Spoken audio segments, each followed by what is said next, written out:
क्या आप विश्वास कर सकते हैं कि जिस ऊर्जा को समाज ने पाप और वासना का प्रतीक माना, वही ऊर्जा आपको परम शांति और समाधि तक लेके जा सकती है?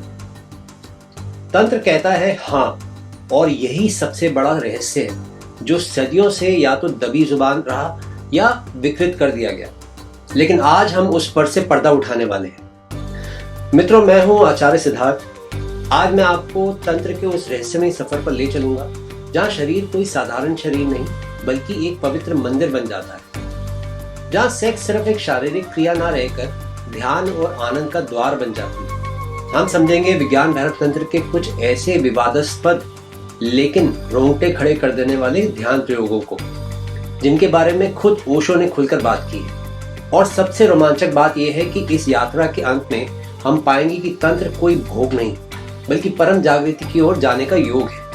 तो क्या आप तैयार हैं उस आखिरी पड़ाव तक पहुंचने के लिए जहां दो प्रेमी नहीं बल्कि ब्रह्मांड और चेतना एक दूसरे में विलीन हो जाते हैं? चलिए शुरू करते हैं। तो साथियों, तंत्र की चर्चा करते ही अधिकतर लोगों के मन में सेक्स की छवि उभर आती है। कोई सोचता है कि तंत्र का मतलब काम भोग है, तो कोई इसे गुप्त क्रियाओं का भंडार कहता है। परंतु ओशो कहते हैं ये हमारे गलत संस्कारों का या कहें कंडीशनिंग का परिणाम है। बचपन से ही हमारे भीतर धारणा बिठाई जाती है कि सेक्स पाप है, काम वासना घटिया है, शरीर को जीना क्षुद्र है, जबकि तंत्र कहता है the sensual can be transformed into the Sublime, यानी भौतिक और इंद्रिय भोग भी एक खूबसूरत सोपान है, बेशर्ते हम जागे हों, अवेयर हों। जब तक हम जागरूकता के साथ इन ऊर्जाओं का उपयोग नहीं करेंगे, तब तक हम उनसे पार कभी नहीं जा पाएंगे। तंत्र शब्द संस्कृत के तन से आया है। तन यानी विस्तार और तंत्र यानी चेतना का विस्तार। ओशो ने बार बार कहा है कि तंत्र एक नॉन डुअल अद्वैत पाथ है, जहां आप किसी भी चीज को नकारते नहीं, उसका उपयोग करते हैं। कीचड़ से ही तुम्हारे भीतर का कमल खिलता है। अगर तुमने कीचड़ को गंदा कहकर नकार दिया तो तुम कमल से भी वंचित रह जाओगे। तो कीचड़ से भागना नहीं है, क्योंकि कमल उसी में खिलेगा। तंत्र कहता है never condemn anything, transform everything. इसलिए ओशो ने जोर देकर कहा कि सेक्स कोई पाप नहीं बल्कि जीवन देनी ऊर्जा है। अगर हम उसे ठीक से समझे, प्रेम व जागरूकता के साथ अपनाएं, तो वही हमें समाधि तक ले जाती है। अब बात करते हैं विज्ञान भैरव तंत्र के उन चंद ध्यान प्रयोगों की जिनके विषय में अक्सर लोग खुलकर बात करने से डरते हैं। इसमें से कई ध्यान पद्धतियां सेक्स, प्रेम और चेतना के संबंध को लेकर बड़ी स्पष्टता से बताई गई है। उदाहरण के लिए एक ध्यान अभ्यास। जब आप अपने प्रेमी या प्रेमिका के साथ निकट संपर्क में हो, तो बाहरी क्रिया को जरा धीमा करके पूरा ध्यान भीतर के स्पंदन पर टिकाएं। सांस की गति को जानबूझकर मध्यम रखें।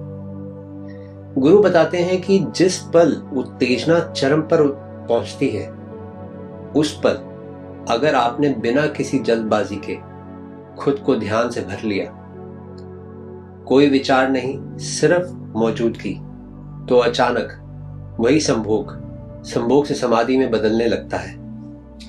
यही वैली ऑर्गेज्म का कॉन्सेप्ट है, जहां आप क्लाइमेक्स में ठहर जाते हैं और उसकी गहराई में प्रवेश कर जाते हैं। हम सेक्स के प्रति गिल्ट से भरे हुए हैं, इसलिए उसे जल्दी से जल्दी निपटा देना चाहते हैं। इस जल्दी के कारण हम उसकी गहराई में कभी भी प्रवेश नहीं कर पाते। लेकिन तंत्र कहता है नहीं, धीरे चलो, सजग रहो, कोई जल्दी नहीं, अनंत समय है। संभोग के पार जाना समय के पार जाना है, उस अनंत आकाश में प्रवेश करना है। इसी तरह एक अन्य ध्यान इस बात पर आधारित है कि आप बाहरी उत्तेजना और आंतरिक शांति को एक साथ कैसे महसूस कर सकते हैं। जैसे कि शारीरिक स्तर पर ऊर्जा का बहाव तेज हो, आप सीधा अपने आज्ञा चक्र, तीसरी आंख या हृदय केंद्र पर ध्यान लगाएं। तंत्र कहता है sex can be a beginning, not the end, but if you miss the beginning you miss the end also. जो इस अभ्यास में पारंगत हो जाए, वह अपनी काम ऊर्जा को एक जंपिंग पॉइंट की तरह इस्तेमाल करने वाला है। एकदम से कुछ सेकंड के लिए ऐसा लगता है मानो शरीर और मन शून्य हो गए, और बची सिर्फ एक अंतिम शांति। ये ध्यान प्रयोग तुम्हारे भीतर एक परम विस्फोट की स्थिति पैदा कर देता है। मित्रों, तंत्र सिर्फ सेक्स की विधियों पर जोर नहीं देता। वह कहता है कि सेक्स तो एक दरवाजा है। जब आप उस दरवाजे को पार कर लेते हैं तो ब्रह्मांड के तमाम रहस्य खुलने लगते हैं। गुरु ओशो कहते हैं कि real tantra is not a technique but love, it is prayer. ये हेड ओरिएंटेड से हटकर हार्ट ओरिएंटेड रिलैक्सेशन है। यानी ये कोई कुशल चतुराई या युक्ति नहीं है। आप किताब पढ़कर तांत्रिक नहीं बन सकते। आपके भीतर प्रेम और प्रार्थना का स्रोत फूटना चाहिए और वही तंत्र की नींव है। एक बड़ी गलतफहमी यह है कि तंत्र सिर्फ यौन कर्म की मुक्ति की बात करता है। वास्तविकता यह है कि तंत्र कहता है समय आने पर ऊर्जा अपने आप रूपांतरित हो जाती है। जैसे एक बीज मिट्टी में रहकर अंकुरित होता है, पल्लवित होता है और एक दिन फूल और फल बनकर दुनिया को खुशबू देता है। हम जड़ से चलकर चेतन की यात्रा पर हैं। तंत्र कहता है कि the basic tantra attitude is the sensual can be transformed into the sublime. इसलिए तंत्र ना कुछ त्यागने को कहता है, ना कुछ दबाने को। वह कहता है जागरूक बनो, साक्षी बनो, और जागरूकता से सब कुछ रूपांतरित हो जाएगा। सवाल उठता है, अगर ये इतना सुंदर और दिव्य मार्ग है तो विवाद क्यों? मित्रों, विवाद दो वजह से है। पहला कारण है रूढ़िवादी संस्कार। सदियों से सेक्स को पाप माना गया है, इसलिए जब भी तंत्र इसे साधना का माध्यम कहता है तो लोगों के संस्कारों को झटका लगता है। वे इसे विद्रोही और अनैतिक मान बैठते हैं। और दूसरी बात है गलतफहमी व दुरुपयोग। कुछ लोग तंत्र का नाम लेकर अपनी कामुकता को अंधाधुंध जीना चाहते हैं, बिना किसी चेतना या प्रेम के। इससे तंत्र का विकृत रूप दिखाई देता है। ऐसा करना सिर्फ भोग होगा, तंत्र नहीं। तंत्र तो बहुत उच्च स्तरीय जागृति लाता है। Tantra is not teaching sexuality, it is simply saying that sex can be a source of bliss. लेकिन अगर हम सजग ना हो तो इसी शब्द तंत्र की आड़ में लोग भटक जाते हैं। अब प्रश्न आता है कि शुरुआत कैसे करें?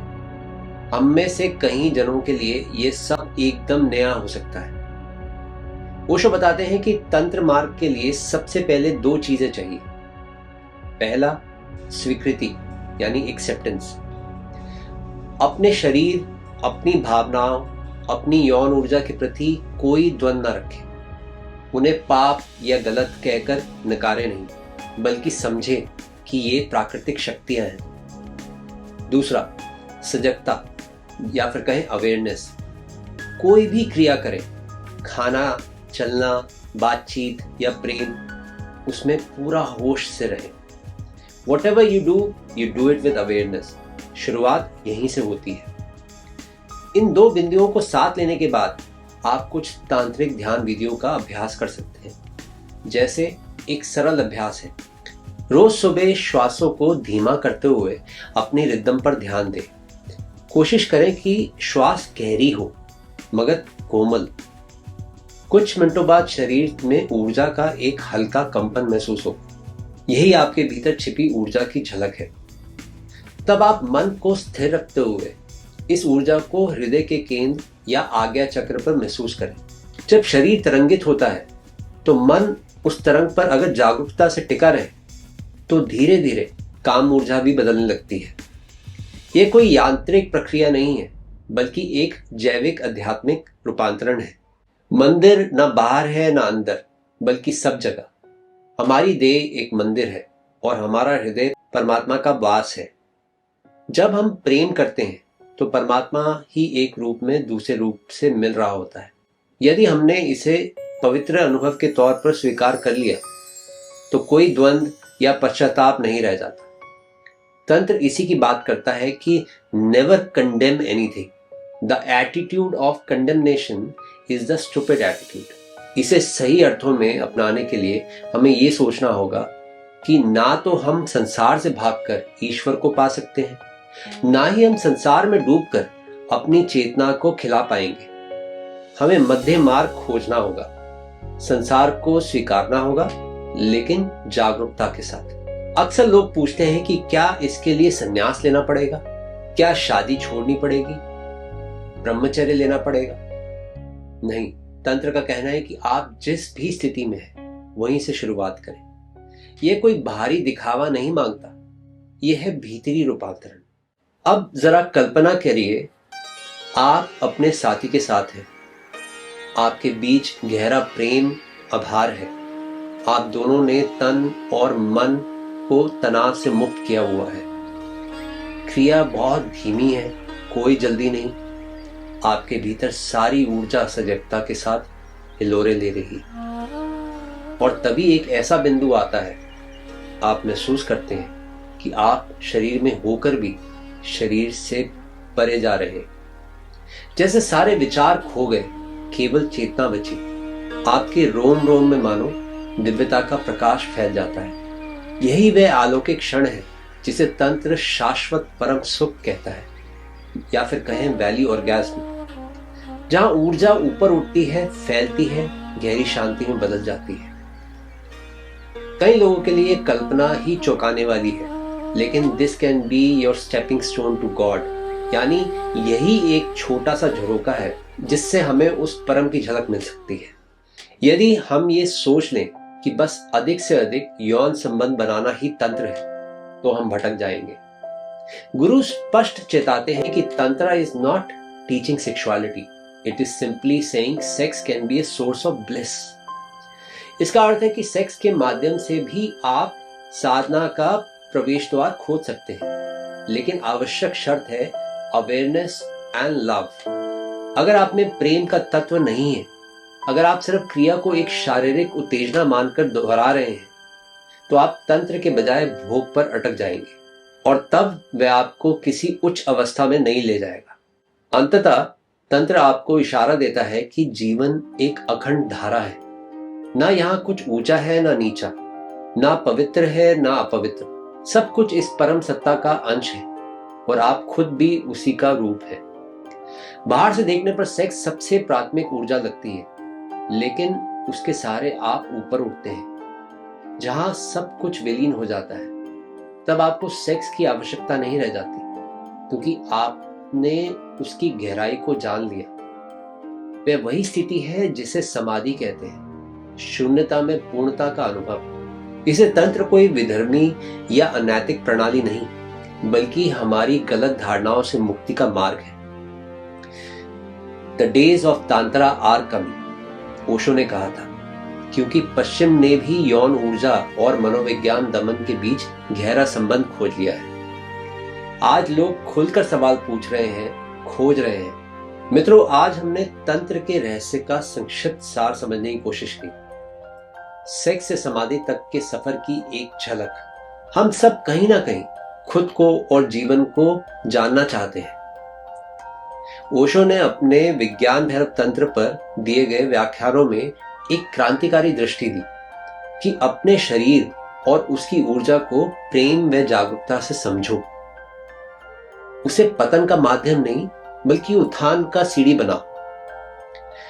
क्या होगा अंत में?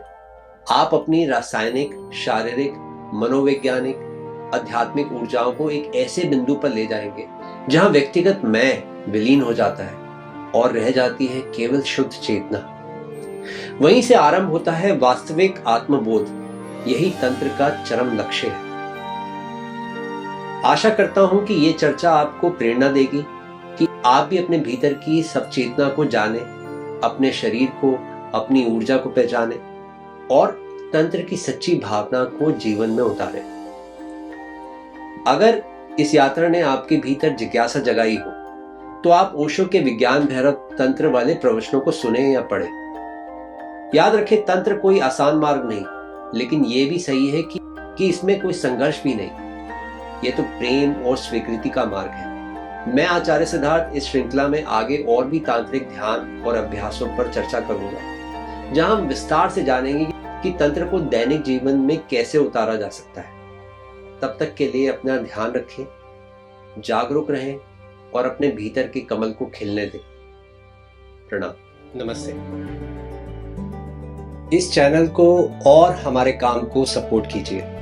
हमारे चैनल पर ज्वाइन बटन पर क्लिक करें और अपनी पसंद की मेंबरशिप लेवल चुनें। आपके समर्थन से हमें बेहतर कंटेंट बनाने और हमारी कम्युनिटी को मजबूत बनाने में मदद मिलेगी। आपका समर्थन हमारे लिए बहुत मायने रखता है। हमारे साथ जुड़ें और हमारे सफ़र का हिस्सा बने। प्रणाम।